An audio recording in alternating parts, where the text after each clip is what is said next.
ಎಲ್ಲರಿಗೂ ನಮಸ್ಕಾರ ಸ್ನೇಹಿತರೆ. ಈ ವರ್ಷ 2026 ಮಾರ್ಚ್ 3ರಂದು ಶಕ್ತಿಶಾಲಿ ಹೋಳಿ ಹುಣ್ಣಿಮೆ ಬಂದಿದೆ. ಜೊತೆಗೆ ಚಂದ್ರಗ್ರಹಣ ಕೂಡ ಬಂದಿದೆ.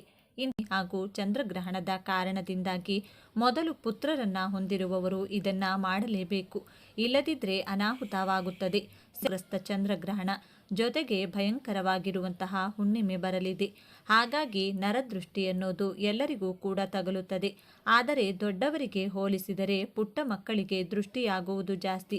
ಅದರಲ್ಲೂ ಹೆಣ್ಣು ಮಕ್ಕಳಿಗಿಂತ ಗಂಡು ಮಕ್ಕಳು ನರದೃಷ್ಟಿಯಿಂದ ಹೆಚ್ಚು ಕಷ್ಟಪಡುತ್ತಾರೆ. ನರದೃಷ್ಟಿ ತುಂಬ ಭಯಂಕರವಾದದ್ದು. ಒಂದು ದೊಡ್ಡ ಕುಟುಂಬಕ್ಕೇನಾದರೂ ನರದೃಷ್ಟಿ ತಗುಲಿದರೆ ಆ ಇಡೀ ಕುಟುಂಬವೇ ಸರ್ವನಾಶವಾಗುತ್ತದೆ. ಇಂದಿನ ಕಾಲದಲ್ಲಾದರೆ ಹೊರಗಿನಿಂದ ಮನೆಗೆ ಯಾರಾದರೂ ಬಂದರೆ ಮನೆಯಲ್ಲಿರುವಂತಹ ಹಿರಿಯರು ಅವರಿಗೆ ದೃಷ್ಟಿ ತೆಗೆದು ಮನೆಯೊಳಗೆ ಅವರನ್ನು ಕರೆದುಕೊಳ್ಳುತ್ತಿದ್ರು. ಅಥವಾ ಮನೆಯವರು ಎಲ್ಲಾದರೂ ಹೋಗಬೇಕು ಅಂದರೂ ಕೂಡ ಅವರ ಜೇಬಿನಲ್ಲಿ ಮೆಣಸಿನಕಾಯಿ, ಉಪ್ಪು, ಬೆಳ್ಳುಳ್ಳಿ ಮುಂತಾದ ಪದಾರ್ಥಗಳನ್ನು ಇಟ್ಟು ಕಳಿಸುತ್ತಿದ್ರು. ಮಕ್ಕಳಿಗೆ ಊಟ ತಿನ್ನಿಸಿದ ಮೇಲೆ ದೃಷ್ಟಿ ತೆಗೆಯುತ್ತಿದ್ರು. ಮಕ್ಕಳು ಎದ್ದ ತಕ್ಷಣ ಕಳಿಸುವಾಗ ಹೀಗೆ ಆಗಾಗ ದೃಷ್ಟಿ ತೆಗೆಯುತ್ತಲೇ ಇದ್ರು. ಆದರೆ ಇತ್ತೀಚಿನ ದಿನಗಳಲ್ಲಿ ಇದನ್ನೆಲ್ಲ ಯಾರೋ ಒಬ್ಬರೋ ಇಬ್ಬರು ಮಾತ್ರ ಫಾಲೋ ಮಾಡ್ತಿದ್ದಾರೆ ಅಷ್ಟೇ. ಹಿರಿಯವರು ಕೂಡ ಈಗ ಅದೆಲ್ಲ ಮೂಢನಂಬಿಕೆ ಅಂತ ತಳ್ಳಿ ಹಾಕ್ತಾ ಇದ್ದಾರೆ. ಇನ್ನು ಕಿರಿಯವರಿಗೆ ಇದೆಲ್ಲ ಗೊತ್ತೇ ಇಲ್ಲ ಬಿಡಿ. ಇಂತಹ ಪರಿಸ್ಥಿತಿಯಲ್ಲಿ ಪ್ರತಿಯೊಬ್ಬರೂ ಕೂಡ ನರದೃಷ್ಟಿಯನ್ನ ಮೈಮೇಲೆ ಹೊತ್ಕೊಂಡಿರ್ತಾರೆ. ಯಾರ ಕಣ್ಣಾದರೂ ಒಂದು ವೇಳೆ ಕುಟುಂಬದ ಮೇಲೆ ಬಿತ್ತು ಅಂದರೆ ಆ ಇಡೀ ಕುಟುಂಬವೆಲ್ಲ ಆರ್ಥಿಕ ಸಮಸ್ಯೆ, ಅನಾರೋಗ್ಯ ಸಮಸ್ಯೆ, ಆಸ್ತಿ ವಿವಾದಗಳು, ಗಂಡ ಹೆಂಡತಿ ಮಧ್ಯೆ ಕಲಹಗಳು, ಹೀಗೆ ಎಷ್ಟೋ ಸಮಸ್ಯೆಗಳನ್ನು ಅನುಭವಿಸಬೇಕಾಗುತ್ತದೆ. ಅದರಲ್ಲೂ ಮುಖ್ಯವಾಗಿ ಗಂಡು ಮಕ್ಕಳಿಗೆ ನರದೃಷ್ಟಿ ಹೆಚ್ಚಾಗಿರುತ್ತದೆ. ಹಾಗಾಗಿ ಎಲ್ಲರೂ ನರದೃಷ್ಟಿಯವರನ್ನು ನೋಯಿಸದಿರಲು ಹೆಚ್ಚು ಜಾಗೃತಿಗಳನ್ನು ತೆಗೆದುಕೊಳ್ಳಬೇಕು. ಇಲ್ಲದಿದ್ದರೆ ಸುಖ ಸುಮ್ಮನೆ ಕಷ್ಟಗಳನ್ನು ಅನುಭವಿಸಬೇಕಾಗುತ್ತದೆ. ದೃಷ್ಟಿ ಯಾವ ರೀತಿ ತೆಗೆದುಕೊಳ್ಬೇಕು, ಹಾಗೆ ದೃಷ್ಟಿಯ ಬಗ್ಗೆ ಇರುವಂತಹ ಕೆಲವು ಅನುಮಾನಗಳನ್ನು ಕೂಡ ಈ ವಿಡಿಯೋದಲ್ಲಿ ಬಗೆಹರಿಸ್ತೀನಿ. ಆದರೆ ಅದಕ್ಕೂ ಮುಂಚೆ ನೀವಿನ್ನು ನಮ್ಮ ಚಾನಲ್ನ ಸಬ್ಸ್ಕ್ರೈಬ್ ಮಾಡಿಕೊಂಡಿಲ್ಲ ಅಂದರೆ ಖಂಡಿತ ಈಗಲೇ ಸಬ್ಸ್ಕ್ರೈಬ್ ಮಾಡ್ಕೊಳ್ಳಿ. ಹಾಗೆ ಈ ವಿಡಿಯೋ ಇಷ್ಟ ಆದರೆ ಮರೆಯದೆ ಒಂದು ಲೈಕ್ ಕೊಡಿ. ಸ್ನೇಹಿತರೆ, ನಾವು ಜೀವನದಲ್ಲಿ ಬೆಳೀತಾ ಇದ್ದೀವಿ ಅಂದರೆ ಕೆಲವರು ನಮ್ಮ ಏಳಿಗೆಯನ್ನು ಸಹಿಸಲಾಗದೆ ಮನಸ್ಸಲ್ಲಿ ಹೊಟ್ಟೆ ಹುರಿ ಅಸೂಯೆಯನ್ನು ಪಡ್ತಾರೆ. ಅಂಥವರ ಕಾರಣದಿಂದ ನಮಗೆ ನರದೃಷ್ಟಿ ತಗುಲುತ್ತದೆ.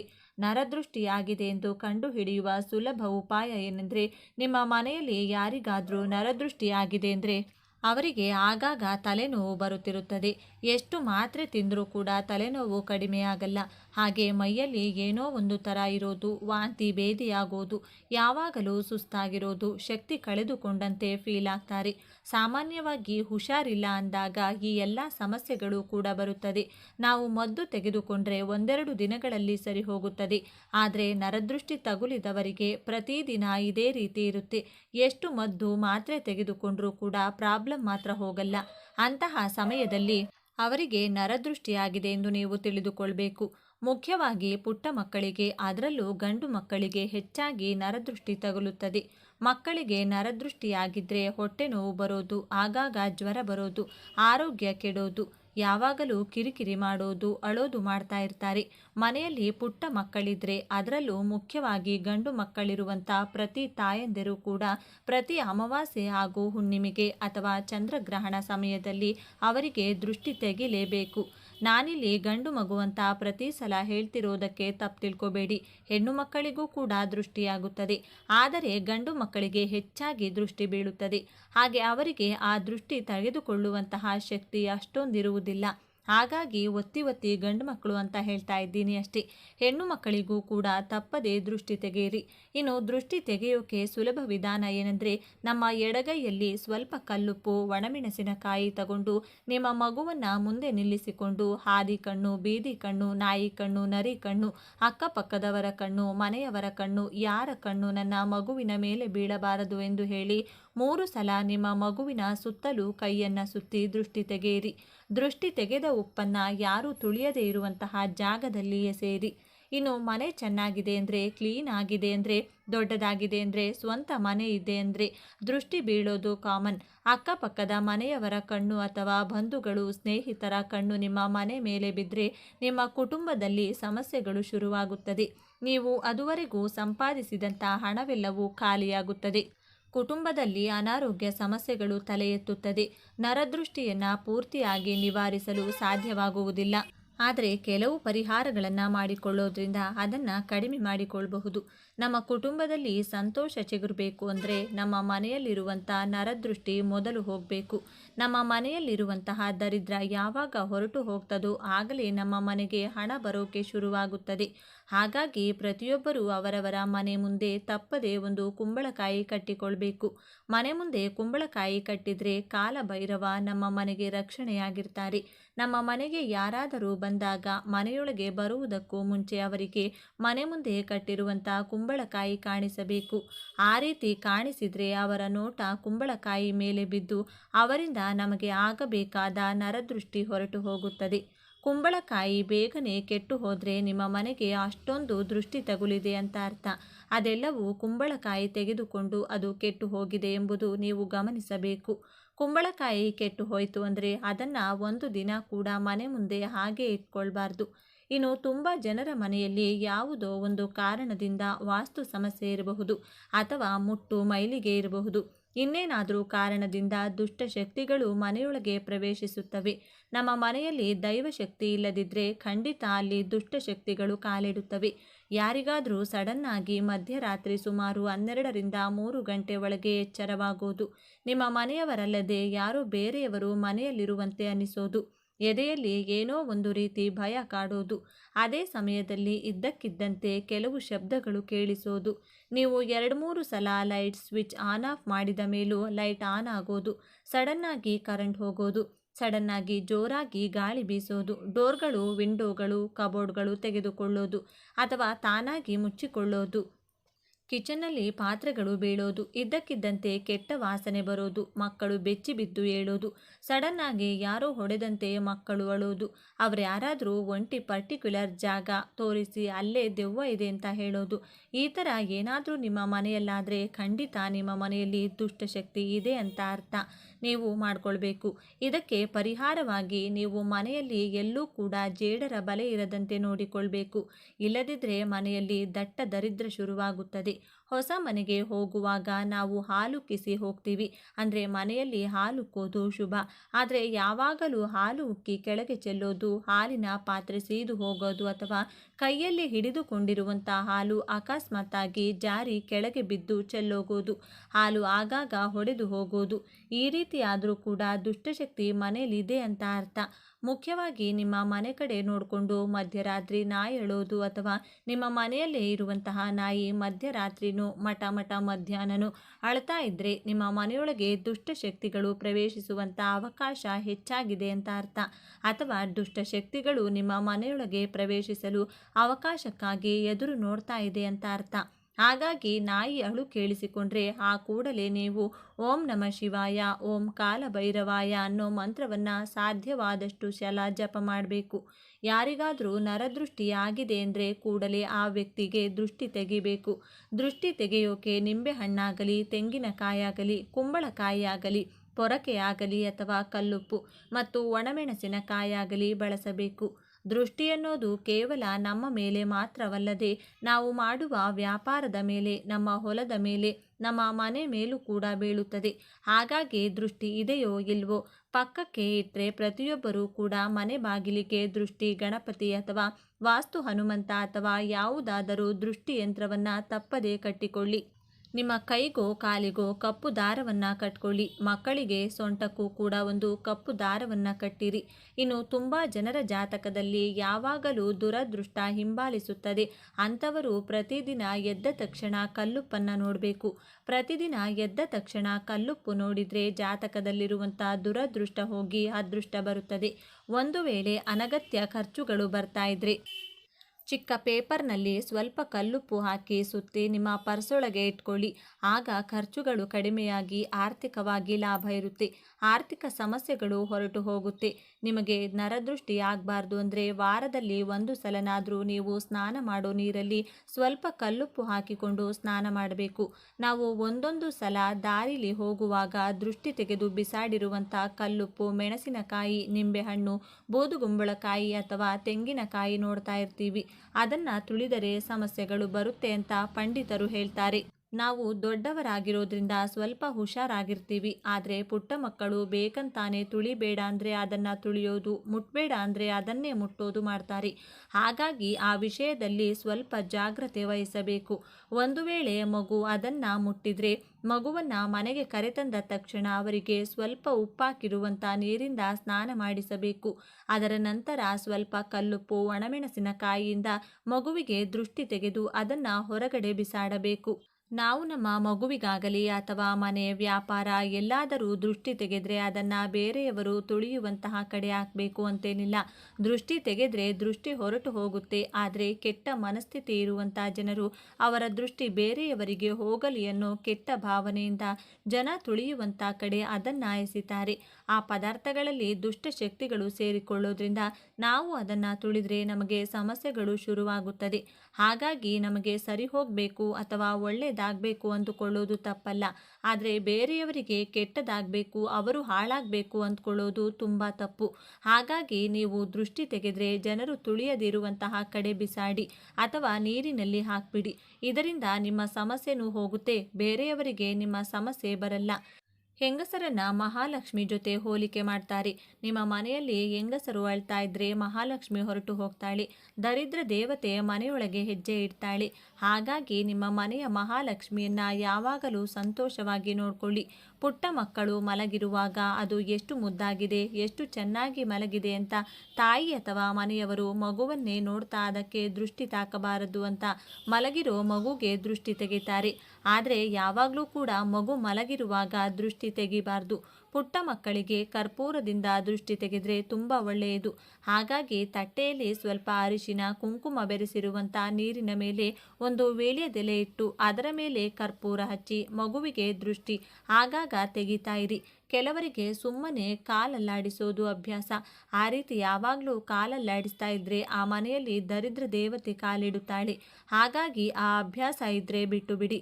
ಮನೆಯಲ್ಲಿ ಸುಖ ಸಂತೋಷ ಇರಬೇಕು ಅಂದರೆ ಒಂದು ಗಾಜು ಬಟ್ಟಲಿನಲ್ಲಿ ಕಲ್ಲುಪ್ಪು ಹಾಕಿ ನಿಮ್ಮ ಮನೆಯ ಈಶಾನ್ಯ ದಿಕ್ಕಿನಲ್ಲಿ ಇಟ್ಟು ಬಿಡಿ.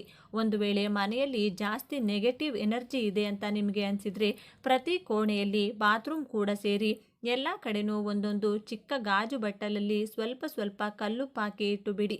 ಇದನ್ನು ಪ್ರತಿ ತಿಂಗಳು ಬರುವಂಥ ಅಮಾವಾಸ್ಯೆ ಅಥವಾ ಹುಣ್ಣಿಮೆ ಎಂದು ತೆಗೆದು ನೀರಲ್ಲಿ ಅಥವಾ ಯಾರೂ ತುಳಿಯದೇ ಇರುವಂತಹ ಕಡೆ ಎಸೆದು ಹೊಸದಾಗಿ ಮತ್ತೆ ಕಲ್ಲುಪ್ಪು ತುಂಬಿಟ್ಕೊಳ್ಳಿ. ಇದರಿಂದ ನಿಮ್ಮ ಮನೆಯಲ್ಲಿ ದೃಷ್ಟಿದೋಷ ಇರಲ್ಲ, ನೆಗೆಟಿವ್ ಎನರ್ಜಿ ಕೂಡ ಹೊರಟು ಹೋಗುತ್ತದೆ. ಆಗಾಗ ಮನೆಯಲ್ಲಿ ಧೂಪ ಹಾಕ್ತಾ ಇರಿ. ಧೂಪದಲ್ಲಿ ಬೇವಿನ ಎಲೆಗಳನ್ನು ಬಳಸಿ ಮನೆ ಬಾಗಿಲಿಗೆ ಬೇವಿನ ಎಲೆಗಳನ್ನು ಕಟ್ಕೊಳ್ಳಿ. ಇದೆಲ್ಲ ಕೂಡ ನಕಾರಾತ್ಮಕ ಶಕ್ತಿಯನ್ನು ಮನೆಯಿಂದ ಓಡಿಸೋಕೆ ಸಹಾಯ ಮಾಡುತ್ತದೆ. ಈ ವಿಡಿಯೋ ನಿಮಗೆ ಇಷ್ಟ ಆದರೆ ಲೈಕ್ ಮಾಡಿ, ಶೇರ್ ಮಾಡಿ. ಇಂತಹ ಹೆಚ್ಚಿನ ಉತ್ತಮ ಮಾಹಿತಿಗಳಿಗಾಗಿ ತಪ್ಪದೇ ನಮ್ಮ ಚಾನಲ್ನ ಸಬ್ಸ್ಕ್ರೈಬ್ ಮಾಡ್ಕೊಳ್ಳಿ. ಈ ವರ್ಷ 2026 ಮಾರ್ಚ್ 3ರಂದು ಶಕ್ತಿಶಾಲಿ ಹೋಳಿ ಹುಣ್ಣಿಮೆ ಬಂದಿದೆ. ಜೊತೆಗೆ ಚಂದ್ರಗ್ರಹಣ ಕೂಡ ಬಂದಿದೆ. ಇಂತಹ ಶಕ್ತಿಶಾಲಿಯ ಈ ದಿನ ಸ್ನಾನದ ನೀರಿಗೆ ಯಾವ 2 ವಸ್ತು ಬೆರೆಸಿ ಸ್ನಾನವನ್ನು ಮಾಡಬೇಕು? 1 ಲೋಟ ಹಾಲಿನಿಂದ ಹಾಗೂ ಕಲ್ಲುಪ್ಪಿನಿಂದ ಯಾವ ಕೆಲಸ ಮಾಡಿದರೆ ನಿಮ್ಮ ಸಮಸ್ಯೆಗಳು 48 ಗಂಟೆಯಲ್ಲಿ ತೀರುತ್ತವೆ? ಮಹಾಲಕ್ಷ್ಮಿ ಹಾಗೂ ಲಲಿತಮ್ಮನವರ ಅನುಗ್ರಹಕ್ಕೋಸ್ಕರ ಯಾವ 2 ನಾಮಗಳನ್ನು ದೀಪ ಬೆಳಗಿಸುವಾಗ ಹೇಳಿಕೊಳ್ಬೇಕೆಂದು ಇವತ್ತಿನ ಈ ವಿಡಿಯೋದಲ್ಲಿ ಸಂಪೂರ್ಣವಾಗಿ ತಿಳಿಸಿಕೊಡ್ತೀವಿ. ಬನ್ನಿ. ಅದಕ್ಕೂ ಮುಂಚೆ ನೀವಿನ್ನು ಚಾನಲ್ಗೆ ಸಬ್ಸ್ಕ್ರೈಬ್ ಆಗಿಲ್ಲ ಅಂದರೆ ಈಗಲೇ ಸಬ್ಸ್ಕ್ರೈಬ್ ಆಗಿ, ಹಾಗೆ ವಿಡಿಯೋಗೆ ಲೈಕ್ ಮಾಡಿ, ವಿಡಿಯೋ ಸ್ಕಿಪ್ ಮಾಡದೆ ಕೊನೆ ತನಕ ನೋಡಿ. ಎಲ್ಲರೂ ಭಕ್ತಿಯಿಂದ ಜೈ ಚಂದ್ರದೇವ ಅಂತ ಕಮೆಂಟ್ ಮಾಡಿ. ಈ ದಿನ ಬ್ರಹ್ಮ ಮುಹೂರ್ತದಲ್ಲಿ ಎದ್ದು ವಿಷ್ಣು ದೇವರ ಧ್ಯಾನ ಮಾಡಿ, ಗಂಗಾ ಜಲವಿರುವ ನೀರಿನಿಂದ ಸ್ನಾನ ಮಾಡಿ ಮತ್ತು ಧ್ಯಾನ ಮಾಡಿ. ಸಾಧ್ಯವಾದರೆ ಗಂಗಾ ಸ್ನಾನ ಮಾಡಿ. ನಂತರ ಸೂರ್ಯ ದೇವರಿಗೆ ಪೂಜೆ ಮತ್ತು ನೀರನ್ನು ಅರ್ಪಿಸುವ ಪ್ರತಿಜ್ಞೆಯನ್ನು ತೆಗೆದುಕೊಳ್ಳಿ. ಸೂರ್ಯ ದೇವರ ಮಂತ್ರಗಳನ್ನು ಪಠಿಸಿ ಮತ್ತು ಸೂರ್ಯ ಚಾಲಿಸಾವನ್ನು ಪಠಿಸಿ. ವಿಷ್ಣುವನ್ನು ಭಕ್ತಿಯಿಂದ ಪೂಜಿಸಿ ಮತ್ತು ವಿಷ್ಣು ಸಹಸ್ರನಾಮವನ್ನು ಓದಿ. ಪೂಜೆ ಮುಗಿದ ನಂತರ ಹರಿಯುವ ನೀರಿನಲ್ಲಿ ಎಳ್ಳನ್ನು ತೇಲಿಬಿಡಿ. ಈ ದಿನ ಎಳ್ಳಿನಿಂದ ಕೆಲವು ಕಾರ್ಯಗಳನ್ನು ಮಾಡುವ ಮೂಲಕ ಮನೆಗೆ ಅದೃಷ್ಟ ಬರುತ್ತದೆ. ಹಾಗೂ ಈ ದಿನ ಬಡವರಿಗೆ ಅಥವಾ ಬ್ರಾಹ್ಮಣರಿಗೆ ದಾನ ಮಾಡಿ ಅವರ ಆಶೀರ್ವಾದವನ್ನು ಪಡೆಯಿರಿ. ತುಂಬ ಶಕ್ತಿಯುತವಾದದ್ದು. ಈ ದಿನಗಳಂದು ಮಾಡುವಂತಹ ಪರಿಹಾರಗಳು, ಯಾವುದೇ ಅನುಷ್ಠಾನಗಳು ಶೀಘ್ರವಾಗಿ ಫಲ ಕೊಡುತ್ತದೆ. ಮನೆಯ ಸದಸ್ಯರು ಸ್ನಾನದ ನೀರಿಗೆ ಸ್ವಲ್ಪ ಬೇವಿನ ಎಲೆಗಳು ಹಾಗೂ 3 ಚಿಟಿಕೆಯಷ್ಟು ಅರಿಶಿನವನ್ನು ಸ್ನಾನದ ನೀರಿಗೆ ಬೆರೆಸಿ ಸ್ನಾನವನ್ನು ಮಾಡಿದರೆ ದೇಹದಲ್ಲಿನ ಎಲ್ಲ ನೆಗೆಟಿವ್ ಎನರ್ಜಿಗಳು ಹೊರಟು ಹೋಗುತ್ತವೆ. ಜನರ ಕೆಟ್ಟ ಕಣ್ಣಿನ ದೃಷ್ಟಿ ಕಡಿಮೆಯಾಗಿ ಅದೃಷ್ಟ ದೇಹಕ್ಕೆ ವಿಶೇಷ ಚೇತನ ಕೂಡಿ ಬರುತ್ತದೆ. ಸ್ನಾನದ ನಂತರ ಆ ಎಲೆಗಳನ್ನು ಎಸೆಯಬೇಕು. ಈ ದಿನದಂದು ಪೂಜೆ, ಜಪ, ತಪಸ್ಸು, ದಾನ ಮಾಡುವುದು ಬಹಳ ಮುಖ್ಯ. ಈ ದಿನ ಗಂಗಾ ಸ್ನಾನ ಮಾಡೋದ್ರಿಂದ ಸರ್ವ ಪಾಪಗಳಿಂದ ಮುಕ್ತಿ ಸಿಗುತ್ತದೆ. ಈ ದಿನ ಪೂರ್ವಜರಿಗೆ ನೈವೇದ್ಯ ಅರ್ಪಿಸುವ ಮೂಲಕ ಪಿತೃದೋಷ ನಿವಾರಣೆಯಾಗುತ್ತದೆ. ಈ ದಿನ ಪೂರ್ವಜರ ಹೆಸರಿನಲ್ಲಿ ದಾನ ಮಾಡೋದ್ರಿಂದ ಪೂರ್ವಜರು ಸಂತುಷ್ಟರಾಗುತ್ತಾರೆ. ಈ ದಿನದ ಪೂಜೆಯಿಂದ ಅಪಾರ ಫಲಿತಾಂಶ ಸಿಗುತ್ತದೆ. ಇನ್ನು ಎರಡನೆಯದಾಗಿ, ಮನೆಯಲ್ಲಿ ಯಾರೇ ದೀಪ ಹಚ್ಚಲಿ, ಬೆಳಿಗ್ಗೆ ಹಾಗೂ ಸಂಜೆ 2 ಸಮಯದಲ್ಲೂ ನಿಮಗೆ ಎಷ್ಟು ಸಮಯ ಸಾಧ್ಯವಾಗುತ್ತೋ ಅಷ್ಟು ಸಮಯ ಈ 2 ವಿಶೇಷ ನಾಮಗಳನ್ನು ಹೇಳಿಕೊಳ್ಳಿ. ಇದರಿಂದ ಲಲಿತಾದೇವಿಯ ಅನುಗ್ರಹ ಪ್ರಾಪ್ತಿಯಾಗುತ್ತೆ. ನಿಮ್ಮೆಲ್ಲ ಕಷ್ಟಗಳು ಈ ದಿನ ಶಕ್ತಿಯಿಂದ ಶೀಘ್ರವಾಗಿ ದೂರವಾಗುತ್ತದೆ. 2 ನಾಮಗಳನ್ನು ಮೊದಲು ಒಂದು ಪುಸ್ತಕದಲ್ಲಿ ಬರೆದಿಟ್ಟುಕೊಳ್ಳಿ. ಈ ನಾಮಗಳು ಹೀಗಿವೆ: ಸಮುದ್ರ ರಾಜತನಯಾಯೇ ನಮೋ ನಮಃ. ಈ ಒಂದು ನಾಮವನ್ನು ಲಕ್ಷ್ಮೀ ದೇವಿಯನ್ನ ನೋಡುತ್ತಾ ಹೇಳಿದರೆ ಲಕ್ಷ್ಮಿಯ ಕೃಪೆಯಿಂದ ನಿಮ್ಮ ಕೋರಿಕೆಗಳು ನೆರವೇರುತ್ತವೆ. ಮಹಾಲಕ್ಷ್ಮಿ ಅಮ್ಮನವರಿಗೆ ಈ ದಿನವೆಂದರೆ ಬಲು ಪ್ರಿಯ. ಈ ದಿನ ಅಮ್ಮನವರ ಪ್ರೀತಿಗೋಸ್ಕರ ಪಾಯಸ ಪ್ರೀತಿಯಿಂದ ನೈವೇದ್ಯವಾಗಿ ಮಾಡಿ ಅರ್ಪಿಸಿ ಅಮ್ಮನವರಿಗೆ ನಮಸ್ಕಾರ ಮಾಡಿಕೊಳ್ಳಿ. ಹಾಗೆಯೇ ಲಲಿತಾ ದೇವಿಯನ್ನ ಸ್ಮರಿಸಿಕೊಂಡು ಈ ಒಂದು ನಾಮವನ್ನು ಹೇಳ್ಕೋಬೇಕು: ಓಂ ಶ್ರೀ ಮಾತಾ ಶ್ರೀ ಮಹಾರಾಜ್ಞಿ ಶ್ರೀಮತ್ ಸಿಂಹಾಸನೇಶ್ವರಿ ನಮಃ. 2 ನಾಮಗಳನ್ನು ಬೆಳಿಗ್ಗೆ ಹಾಗೂ ಸಂಜೆ 2 ಸಮಯದಲ್ಲೂ ದೀಪಾರಾಧನೆ ಮಾಡುವಾಗ ಹೇಳಿಕೊಳ್ಬೇಕು. ಜ್ಯೋತಿಷ್ಯ ಶಾಸ್ತ್ರದ ಪ್ರಕಾರ ಈ ದಿನದಂದು ದಾನ ಮಾಡುವುದು ತುಂಬ ಪ್ರಯೋಜನಕಾರಿ ಎಂದು ಪರಿಗಣಿಸಲಾಗಿದೆ. ಈ ದಿನದಂದು ಬಡವರಿಗೆ ಆಹಾರವನ್ನು ದಾನ ಮಾಡೋದ್ರಿಂದ ಜೀವನದಲ್ಲಿ ಸಂತೋಷ ಮತ್ತು ಸಮೃದ್ಧಿ ಉಂಟಾಗುತ್ತದೆಂದು ನಂಬಲಾಗಿದೆ. ಕೆಲಸಗಳಲ್ಲಿ ಬರುವ ಅಡೆತಡೆಗಳಿಂದ ಮುಕ್ತಿ ಸಿಗುತ್ತದೆ. ಇದಲ್ಲದೆ ಈ ದಿನ ಇರುವೆಗಳಿಗೆ ಸಕ್ಕರೆಯನ್ನು ಆಹಾರವಾಗಿ ನೀಡಿದರೆ ಲಕ್ಷ್ಮೀ ದೇವಿ ಪ್ರಸನ್ನಳಾಗುತ್ತಾಳೆ. ಇನ್ನು ಮೂರನೆಯದಾಗಿ, ಒಂದು ಹಳದಿ ಬಟ್ಟೆಗೆ ನಿಮ್ಮ ಕೈನಿಂದ ದೊಡ್ಡ ಉಪ್ಪು ಅಂದರೆ ಕಲ್ಲುಪ್ಪನ್ನು 1 kgಯಷ್ಟು ತುಂಬಿಸಿ ಮೂಟೆಯ ರೀತಿ ಕಟ್ಟಿ ನಿಮ್ಮ ಮನೆಯ ಯಾವುದೇ ಕೋಣೆಯಲ್ಲಿ ಈಶಾನ್ಯ ದಿಕ್ಕಿಗೆ ನೇತು ಹಾಕಬೇಕು. ಮೂಟೆಯನ್ನು ನೇತು ಹಾಕುವಾಗ ಯಾವ ಸಮಸ್ಯೆಗೆ ಪರಿಹಾರ ಬೇಕೆಂದು ಮನಸ್ಸಿನಲ್ಲಿಯೇ ಕೇಳಿಕೊಳ್ಬೇಕು. ಕಲ್ಲುಪ್ಪಿಗೆ ಪರಿಹಾರ ಶಾಸ್ತ್ರದಲ್ಲಿ ವಿಶೇಷ ಮಹತ್ವವಿದೆ. ಉಪ್ಪಿನಿಂದ ಮಾಡುವ ಪರಿಹಾರಗಳು ಶೀಘ್ರವಾಗಿ ಫಲ ಕೊಡುತ್ತವೆ. ಈಶಾನ್ಯದಲ್ಲಿ ನೇತು ಹಾಕಿದ ಉಪ್ಪಿನ ಮೂಟೆಯನ್ನು 48 ಗಂಟೆಗಳ ಕಾಲ ಯಾರೂ ಕೂಡ ಸ್ಪರ್ಶ ಮಾಡಬಾರದು, ಕದಲಿಸಬಾರದು. 48 ಗಂಟೆಗಳು ಆದ ನಂತರ ಆ ಮೂಟೆಯನ್ನು ಹರಿಯುವ ನೀರಿನಲ್ಲಿ ಅಥವಾ ಯಾರೂ ಓಡಾಡದೇ ಇರುವ ಜಾಗದಲ್ಲಿ ಹಾಕಿ ಮನೆಗೆ ಬರಬೇಕು. ನೀವು ಹಣಕಾಸಿನ ಅಡೆತಡೆ ಬಗ್ಗೆ ಕೇಳಿಕೊಂಡ್ರೆ ಹಣದ ಎಲ್ಲ ಸಮಸ್ಯೆಗಳು ದೂರವಾಗುತ್ತೆ. ಆರೋಗ್ಯ, ವಿದ್ಯೆ, ವ್ಯಾಪಾರ, ಸಂಸಾರ, ಮನೆಯ ನೆಮ್ಮದಿ ಯಾವುದೇ ಕೋರಿಕೆಯ ಬಗ್ಗೆ ಹೇಳಿಕೊಂಡಿದ್ರೂ ಆ ಸಮಸ್ಯೆಗೆ 48 ಗಂಟೆಯಲ್ಲಿ ಒಂದು ದಾರಿ ಅಥವಾ ಪರಿಹಾರದ ಹಾದಿ ನಿಮಗೆ ಕಾಣಿಸುತ್ತದೆ. ಈ ಕೆಲಸವನ್ನು ಅಮಾವಾಸ್ಯೆ ದಿನ ಬೆಳಿಗ್ಗೆ 6 ಗಂಟೆಯಿಂದ 11 ಗಂಟೆ 30 ನಿಮಿಷದ ಒಳಗಾಗಿ ಮಾಡಿಕೊಳ್ಬೇಕು. ಈ ದಿನದಂದು ಶಿವ ಮತ್ತು ಪಾರ್ವತಿ ದೇವಿಯನ್ನ ಪೂಜಿಸುವ ಸಂಪ್ರದಾಯವಿದೆ. ಈ ದಿನ ಪೂರ್ವಜರು ಸೂರ್ಯಾಸ್ತದವರೆಗೆ ವಾಯುವಿನ ರೂಪದಲ್ಲಿ ಮನೆ ಬಾಗಿಲಲ್ಲಿಯೇ ಇದ್ದು ತಮ್ಮ ಕುಟುಂಬದಿಂದ ತರ್ಪಣ ಮತ್ತು ಶ್ರಾದ್ದವನ್ನು ಬಯಸುತ್ತಾರೆಂದು ನಂಬಲಾಗಿದೆ.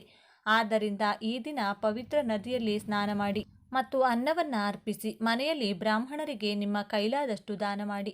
ಹೀಗೆ ಮಾಡೋದ್ರಿಂದ ಆಯಸ್ಸು ವೃದ್ಧಿಯಾಗುತ್ತದೆ ಮತ್ತು ಕುಟುಂಬದಲ್ಲಿ ಸುಖ ಸಮೃದ್ಧಿ ಇರುತ್ತದೆ. ಇನ್ನು ಕೊನೆಯದಾಗಿ 4ನೆಯದಾಗಿ, 1 ಲೋಟ ಆಗಿನಿಂದ ರಾತ್ರಿ ಸಮಯ ಈ ಚಿಕ್ಕ ಕೆಲಸ ಮಾಡಿದರೆ ನಿಮ್ಮ ಯಾವುದೇ ಕಠಿಣ ಕೋರಿಕೆಗಳಿರಲಿ ಲಲಿತಾದೇವಿಯ ಅನುಗ್ರಹದಿಂದ ನೆರವೇರುತ್ತದೆ. ದೇಹಕ್ಕೆ ವಿಶೇಷ ಬಲ, ಜೀವನಕ್ಕೆ ಅದ್ಭುತ ಅದೃಷ್ಟ ಪ್ರಾಪ್ತಿಯಾಗುತ್ತದೆ. ಏನು ಮಾಡಬೇಕು? ರಾತ್ರಿ 7 ಗಂಟೆಯಿಂದ 10 ಗಂಟೆಯ ಒಳಗೆ ಈ ಕೆಲಸವನ್ನು ಮಾಡಬೇಕು. 1 ಲೋಟ ಹಾಲನ್ನು ನಿಮ್ಮ ಕೈನಲ್ಲಿಡಿದು ಶ್ರೀ ಲಲಿತಾ ದೇವಿಯನ್ನು ಸ್ಮರಿಸಬೇಕು.